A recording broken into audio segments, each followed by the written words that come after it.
जी से निवेदन करूंगा कि वे आज आप सबके सामने पार्टी के मुखपत्र कमल संदेश के विशेषांक का विमोचन करें। माननीय जगत प्रकाश नड्डा जी, दोनों भाषाओं में, हिंदी तथा अंग्रेजी में।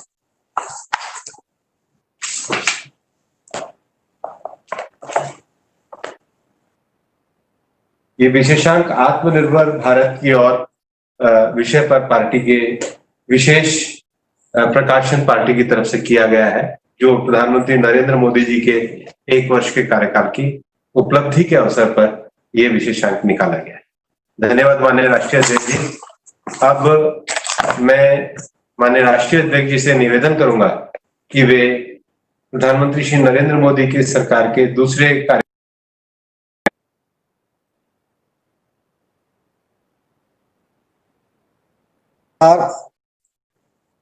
हम सब जानते हैं कि आज वर्चुअल प्रेस कॉन्फ्रेंस के माध्यम से आप सबसे मिलने का मुझे सौभाग्य मिल रहा है। मैं चाहता तो ये था कि आपके साथ पार्टी कार्यालय में मिलकर के प्रेस कॉन्फ्रेंस करता और 1 साल के किए गए कार्यों के बारे में चर्चा करता, लेकिन हम सबको मालूम है कि हम सब लोग कोरोना वायरस के साए में अपने दैनंदिन कार्य को चला रहे हैं और डिजिटल वर्ल्ड का सहारा लेते हुए, डिजिटल टूल्स का सहारा लेते हुए इस वर्चुअल प्रेस कॉन्फ्रेंस में हम सब लोग शामिल हुए हैं। एक बार पुनः आप सबका इस प्रेस कॉन्फ्रेंस में आने पर स्वागत करता हूं मैं। और प्रधानमंत्री मोदी जी के दूसरे कार्यकाल प्रथम वर्ष पूर्ण होने पर उनको अपनी ओर से और करोड़ों करोड़ हमारे भारतीय जनता पार्टी के कार्यकर्ताओं की ओर से उनको हार्दिक बधाई देता हूं और शुभकामनाएं भी देता हूं पार्टी के अध्यक्ष की दृष्टि से कि वह पूरी ताकत के साथ, जैसा उन्होंने पिछले 6 वर्षों में देश की सेवा प्रधानमंत्री के रूप में की है, उसी ताकत के साथ, पूरी शक्ति के साथ ईश्वर उनको शक्ति दे ताकि वो अच्छे से और पूरी ताकत के साथ देश की सेवा में जुटे रहे। हम सब जानते हैं कि यह जो समय गुजरा, यह अकॉम्प्लिशमेंट्स का, this has been a year of accomplishments and also we have faced unimaginable challenges also. और प्रधानमंत्री जी ने बखूबी सारी चीजों को फ्रंट से लीड करके देश को एक दृष्टि दी और देश की सेवा में कोरोना के वायरस के साए को भी ठीक तरीके से संभालने का काम किया है। ये सब हम लोग जानते हैं। हम यह भी जानते हैं कि मोदी जी के नेतृत्व में 6 साल में भारत स्वावलंबी हुआ, आत्मनिर्भर भारत और आत्मसम्मान के साथ भारत की छवि दुनिया में बनी है। यह मोदी जी के नेतृत्व के कारण हुआ है। हम यह भी जानते हैं कि पिछले 6 वर्षों में जो 7 दशक का गैप था, उस गैप को 6 सालों में पूरा करने का प्रयास हुआ है। पहले अगर हम देखें और हम इस बात को समझें कि पहले कार्यकाल में मोदी जी ने जहां इंफ्रास्ट्रक्चर पर काम किया और इंफ्रास्ट्रक्चर के साथ साथ लॉन्ग अवेटेड रिफॉर्म्स किए, वही तीव्र गति से दूसरे कार्यकाल में प्रथम वर्ष में तीव्र गति से बोल्ड डिसीजंस भारत की एकता और अखंडता के लिए, और उसी तरीके से सोशल जस्टिस, उसी तरीके से इकोनॉमिक जस्टिस और उसी तरीके से हार्ड डिसीजंस लेते हुए देश के आम व्यक्ति को, गरीब व्यक्ति को लाभ पहुंच सके, इसके प्रयोजन, इसके आयोजन प्रधानमंत्री मोदी जी ने 1 साल में किए।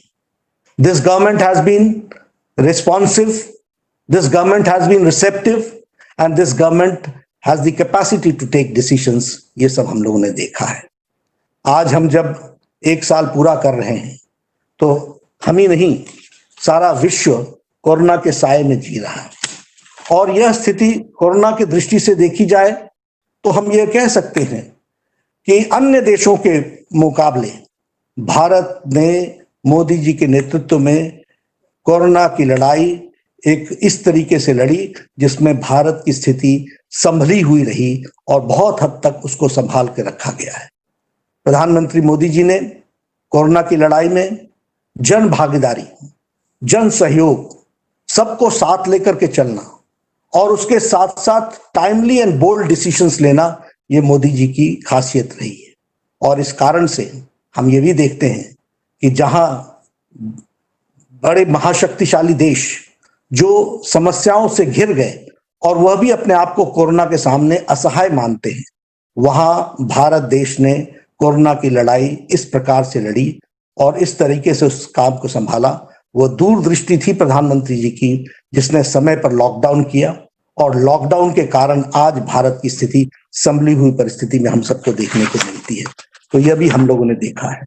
अगर इसके साथ साथ हम कहें तो एक समय था जब लॉकडाउन किया गया, तो उस समय कोरोना की टेस्टिंग फैसिलिटी सिर्फ 10,000 थी पर डे। आज 1,60,000 टेस्टिंग फैसिलिटी हो गई है। उसी तरीके से उस समय हमारे पास पीपीई किट्स की कमी थी, लेकिन आज लगभग 600 उद्यमी हमारे देश के लगभग 4,50,000 PPE kits, personal protection equipment kits, उसके जो किट्स हैं वो आज 4,50,000 प्रतिदिन बन रहे हैं। यह परिस्थिति आकर के खड़ी हुई है। उसी तरीके से वेंटिलेटर्स, 60,000 वेंटिलेटर्स का प्रावधान किया गया है, जिसमें से 58,000 वेंटिलेटर्स भारत में ही बन रहे हैं। यह है आत्मनिर्भर भारत की पहचान जिसको उन्होंने बनाया है। और इसमें से 50,000 वेंटिलेटर्स पीएम केयर फंड के फंड से खरीदे जा रहे हैं। इसको भी हमको ध्यान में रखना चाहिए। इसलिए अगर हम कहें तो आज 2 लाख हमारे पास बेड कैपेसिटी हो गई और इसी के साथ साथ हमारी आईसीयू कैपेसिटी बढ़ गई। तो हमने कोशिश की है कि स्वास्थ्य के ढांचे को, जहां शक्तिशाली देश स्वास्थ्य के मामले में उनके सिस्टम्स चरमरा गए, कोलैप्स कर गए, वहां भारत ने अपने आप को संभाल करके चलाने का प्रयास किया और मोदी जी के नेतृत्व में आत्मनिर्भर भारत की ओर हम आगे बढ़े। हमारे देश के उद्यमियों ने भी इसमें साथ दिया और इसके कारण आज हम इस लड़ाई को लड़ने के लिए तैयार भी हुए हैं और स्वदेशी और स्वावलंबन के मंत्र को लेकर के हम आगे बढ़ रहे हैं। उसी तरीके से अगर देखा जाए, वी आर द कंट्री जिसने आर्थिक दृष्टि से भी लोगों की चिंता की गई। वर्ल्ड हेल्थ ऑर्गेनाइजेशन ने इसको सराहा। उन्होंने कहा health is not the only factor which has to be taken to care. India has taken a lead and India has shown that economic aspect is also to be taken into consideration and for that Modi ji has taken a lead। यह बात भी उन्होंने कही। 1,70,000 करोड़ रुपए का package उस समय दिया गया। उसके माध्यम से हम लोग लगभग 80 करोड़ लोगों को उनके राशन की व्यवस्था की गई। 20 करोड़ बहनों को हमारे जनधन के खाते में, उनके जनधन के खाते में 500 रुपए पूरे 3 महीने के लिए डालने का हर महीने के लिए प्रयास किया गया। उसी तरीके से हमारे दिव्यांग भाई, हमारे बुजुर्ग, उनके भी खातों में 1,000 रुपए देने का प्रयास हुआ। उसी तरीके से मनरेगा में जिसकी दिहाड़ी 182 रुपए थी, उसको बढ़ा करके 202 रुपए कर दी गई और लगभग मनरेगा का आवंटन 1 लाख करोड़ रुपए रिकॉर्ड आवंटन प्रधानमंत्री जी ने किया है। यह भी हम कह सकते हैं। उसी तरीके से 20 लाख करोड़ रुपए का एक होलिस्टिक पैकेज प्रधानमंत्री जी ने घोषणा की, जिसके बारे में हमारे निर्मला जी ने अगले 5 दिनों में, उसकी घोषणा के 5 दिनों बाद किस किस सेक्टर के लिए, किस किस सेगमेंट के लिए क्या क्या प्रयोजन किए गए, उसको आपको विस्तार से बताया है। This is a holistic package, जिस पैकेज के माध्यम से ये प्रयास हुआ है कि हर सेक्शन को कैसे आत्मनिर्भर बनाया जा सके, कैसे उनको खड़ा किया जा सके, कैसे उनको मुख्य धारा में शामिल किया जा सके, इस तरीके के, और साथ ही साथ उनको किस तरीके की रियायतें दी जा सके, इस बात को भी करने का प्रयास किया है। उसी तरीके से अगर हम कहें तो वसुधैव कुटुंबकम का नारा लेते हुए कोरोना की लड़ाई के बीच में हम लोगों ने 100 से ज्यादा देशों को उस समय हम लोगों ने राहत पहुंचाने का काम किया और उनको मेडिसिन पहुंचाने का काम किया। यह भी हमको ध्यान रखना चाहिए। इसलिए मैं ये कह सकता हूं कि जहां कोरोना की लड़ाई है और कोरोना की लड़ाई के साथ साथ उसको होलिस्टिक तरीके से किस तरीके से लड़ा जा सकता है, इसकी दृष्टि मोदी जी ने अपने नेतृत्व की क्षमता में दिखाई है और यह इस लड़ाई को बहुत जिसे मैं ये कह सकता हूं कि पूरी शिद्दत के साथ और फ्रंट से लड़ करके, और मैं यह भी कहना चाहूंगा और यहाँ पर देश को धन्यवाद देना चाहूंगा कि प्रधानमंत्री जी के एक एक आह्वान को देश ने रिस्पॉन्ड किया, देश ने सुना, देश ने समझा, देश ने उसको आत्मसात किया। इसके लिए मैं देश की जनता को भी धन्यवाद देता हूं। और साथ ही साथ मोदी जी ने जिस नेतृत्व क्षमता को दिखाया है वह सच में अनुकरणीय भी है और वह सच में प्रशंसनीय है। ये हमको ध्यान में रखना चाहिए। मित्रों, कोरोना के साथ साथ भारत ने मोदी जी के दूसरे कार्यकाल में प्रथम वर्ष में बहुत डिसाइसिव डिसीजंस लिए।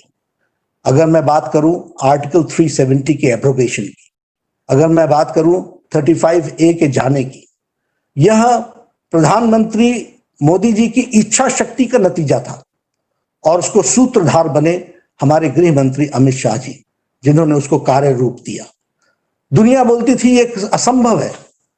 हम लोग बहुत समय से कहते थे एक देश में एक निशान, एक विधान, एक प्रधान, एक संविधान, लेकिन ये बचपन से कहते हुए हम जानते थे कि इसको करना बहुत कठिन कार्य है। लेकिन मोदी जी की इच्छा शक्ति ने इसको पूरा किया और धारा 370 को समाप्त करके, एब्रोगेट करके जम्मू कश्मीर की जनता जो मुख्य धारा में शामिल होने में दिक्कत आती थी, वह आज मुख्य धारा में शामिल हो गई है। वहां की महिलाओं के जो भारत के कानून नहीं लगते थे और उनको प्रोटेक्शन नहीं मिलती थी, आज उनको वो प्रोटेक्शन मिल रहा है। हमारे दलित भाई जिनके साथ अन्याय हो रहा था, वर्षों से अन्याय हो रहा था, उनको आज न्याय मिल रहा है। हमारे पाकिस्तान से आए हुए हमारे रेफ्यूजी भाई जो जम्मू कश्मीर में बस गए, उनको न्याय नहीं मिल रहा था, उनको आज न्याय मिल रहा है। उसी तरीके से हमारे प्रॉपर्टी राइट्स जो महिलाओं की थी, वह उनको नहीं मिलती थी, वह आज उनको मिल रही है। इस तरीके से जम्मू कश्मीर, लद्दाख का इलाका वो हमेशा इग्नोर्ड था, वो आज मुख्य धारा में शामिल होकर के अपने विकास की प्रगति के पर चल पड़ा है। इसलिए धारा 370 ये देश की एकता और अखंडता का बहुत महत्वपूर्ण फैसला था जिसको मोदी जी ने लिया है। अगर हम उसके साथ साथ बात करें तो हमारे CAA का, सिटीजन अमेंडमेंट एक्ट, वर्षों से बात चली आ रही थी कि हमारे अफगानिस्तान से, हमारे बांग्लादेश से, हमारे पाकिस्तान से जो बेचारे आए हैं, रिलीजियसली परसिक्यूटेड हैं, उनको यहां पर भारत में स्थान मिलना चाहिए। लेकिन ये काम नहीं